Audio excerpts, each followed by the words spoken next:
ఆంధ్రప్రదేశ్ రాష్ట్రానికి ఇన్ఛార్జ్ ముఖ్యమంత్రి ఇప్పుడు సోషల్ మీడియాలో విపరీతంగా జనసైనికులు వైరల్ చేస్తూ ఉన్నారు. ముఖ్యమంత్రి చంద్రబాబు నాయుడు గారు విదేశీ పర్యటన సందర్భంగా ఇన్ఛార్జ్ ముఖ్యమంత్రిగా పదవీ బాధ్యతలు పవన్ కళ్యాణ్ గారు స్వీకరించబోతున్నారని చెప్పేసి ఒక వార్తను మాత్రం సోషల్ మీడియాలో విపరీతంగా వైరల్ చేస్తూ ఉన్నారు.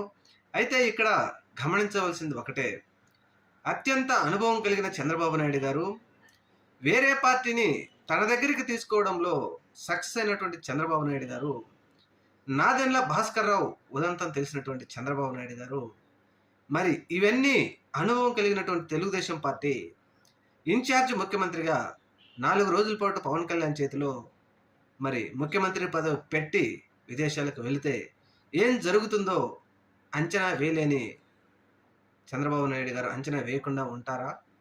ఖచ్చితంగా అంచనా వేస్తారు. అల్ప సంతోషం కోసమే జన సైనికులు ఈ వార్తని వైరల్ చేస్తున్నారు.